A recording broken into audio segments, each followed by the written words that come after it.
Dan insya Allah itu sudah ada pada diri kita. Karena pada hari ini kita berkumpul lillah karena Allah untuk mengetahui, untuk belajar, memahami apa keutamaan ilmu, belajar dan mengajarkan kepada Allah Subhanahu wa taala. Fadlul ilmi ta'alluman wa ta'liman lillah, keutamaan menuntut ilmu dan mengajarkannya karena Allah Tabaraka wa ta'ala. Ibu, bapak, saudara-saudaraku seiman dan seakidah, Allah Subhanahu wa taala tidak pernah memerintahkan Nabi sallallahu alaihi wasallam untuk meminta tambahannya.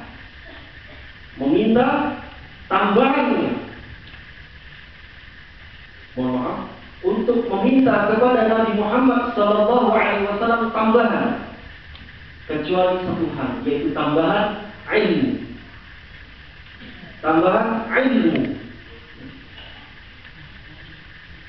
Rasulullah sallallahu alaihi wasallam banyak memohon kepada Allah, memohon surga, dijauhkan dari api neraka, memohon keselamatan untuk umatnya.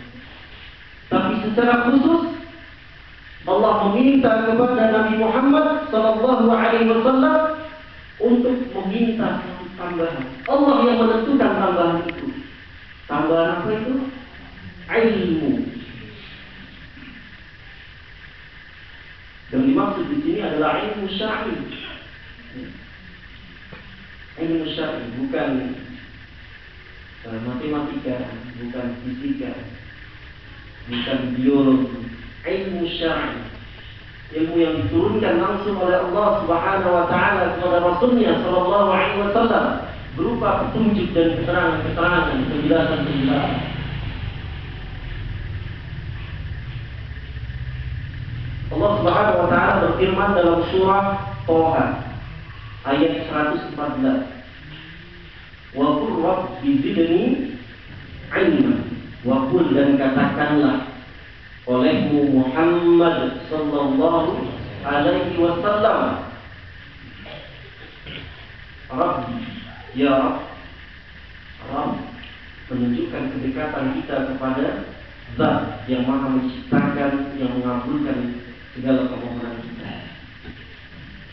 Wa ataakum min kulli ma sa'altum wa in ta'uddu ni'matallahi la tuhsuha innal insana lazalumun kafar. Di dalam surah Ibrahim ayat 34 atau 35. Dan Dia Allah yang memberikan segala sesuatu yang engkau minta, yang engkau mohonkan.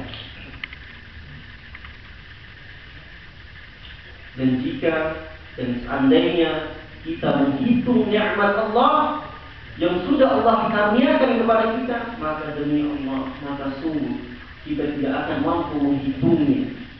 Sesungguhnya manusia benar-benar zalim dan sangat mengingkari nikmat Allah Subhanahu wa taala. Untuk itu, ibu, bapak sekalian, saya mengajak kepada kita semua, mari setiap hari kita berusaha untuk menunaikan sedekah terhadap jasad kita, tubuh kita, dengan 2 rakaat salat duha. Subhanallah, begitu mudahnya perkara yang Allah syariatkan kepada kita untuk kita laksanakan. Begitu indah. Hanya dengan 2 rakaat salat duha, maka kita sudah bersedekah untuk seluruh anggota tubuh kita, ruas dan tulang yang ada di dalam anggota tubuh kita. Ikhwati fillah, rahimani wa rahimakumullah. Rabbi zidni ilma, ya Rabb, tambahkanlah kepadaku ilmu. Di dalam surah Az-Zumar ayat 9, Allah Subhanahu wa taala berfirman, Qul hal yastawi alladhina ya'lamuna wal ladzina la ya'lamun. Katakanlah, apakah sama mereka yang memiliki ilmu, mereka yang beribadah dengan ilmu, dengan mereka yang tidak memiliki ilmu. Sama tidak? Tentu tidak sama. Firman Allah Subhanahu wa taala ini mengandung istifham inkari. Sebuah pertanyaan dari Allah, tapi untuk kita mencari pasti tidak akan sama. Hal yang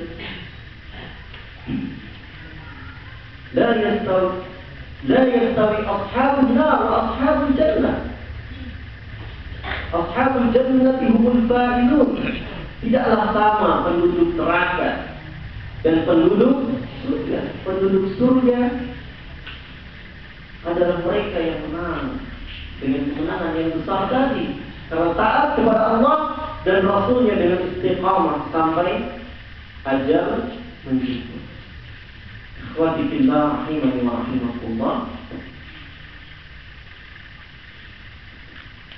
Jadi pembahasan kita fadlul ilmi ta'alluman wa ta'liman lillah.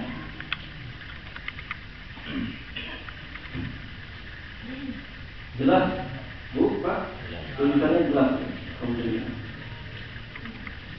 Sahabat Ibnu Mas'ud. Siapa namanya Ibnu Mas'ud? Siapa nama Ibnu Mas'ud? Abdullah. Ya. Kita, bapak ibu yang sudah menikah dan punya anak, mustahab, disukai menggunakan kunyah. Ya. Sunnah. Kunyah itu sesuatu atau sebutan yang disandarkan kepada anak kita. Nabi Muhammad SAW kunyahnya apa? Bu, Pak? Abul Qasim. Ayahnya Qasim. Sunnah. Kalau kita niatkan untuk mengikuti Nabi SAW, kita mendapatkan kebaikan. Seperti saya, anak saya namanya Kaisa, maka saya berkunyah Abu Kaisa. Ada anak ibu namanya Fatimah, Ummu Fatimah, Abu Fatimah, Abu Abdurrahman, insya Allah dapat kebaikan. Asal jangan Abu Lahab atau Abu Jahal. Ya na'udzubillah min dzalik. Ikhwati fillah rahimani wa rahimakumullah. Abdullah bin Mas'ud radhiyallahu anhu berkata, Rasulullah sallallahu alaihi wasallam bersabda, la hasada illa fitnatain. Tidak ada hasad. Maksud hasad di sini al-ghibthah. Maksud hasad di sini al-ghibthah, bukan hasad bermakna dengki. Hasud bukan, tapi al-ghibthah. Apa makna al-ghibthah? Al-yatamanna mislah. Kita menginginkan seperti orang tersebut. La hasada illa fitnatain. Tidak ada hasad yang diperbolehkan kecuali dua. Ingat ya, yang baru datang jangan dimaknai hasad di sini dengki. Bukan. Al-ghibthah maknanya. Kita ingin sepertinya. Apa dua hal tadi? Rajulun atahu Allahu malan fasallatahu ala halakati fil haqq. Seorang laki-laki yang Allah berikan harta, lalu laki-laki tersebut menggunakannya di jalan Allah, menghabiskannya di jalan Allah. Maka kita boleh berdoa, ya Allah, seandainya Engkau yang Maha Pemberi rezeki memberikan hamba harta seperti apa yang Kau berikan kepada orang tersebut, niscaya hamba akan melakukan hal yang sama. Diperbolehkan.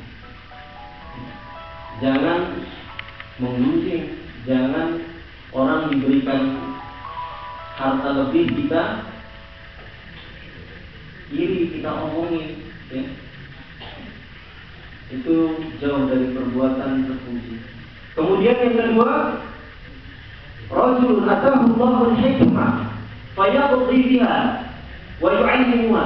Seorang laki-laki atau seseorang yang diberikan oleh Allah hikmah, ilmu yang bersumber dari Al-Quran dan Sunnah berdasarkan pemahaman para salafus saleh, maka ia mengamalkannya, dan ia mendakwahkannya, mengajarkannya, kita pun boleh berdoa. Ikhwati fillah rahimani wa rahimakumullah.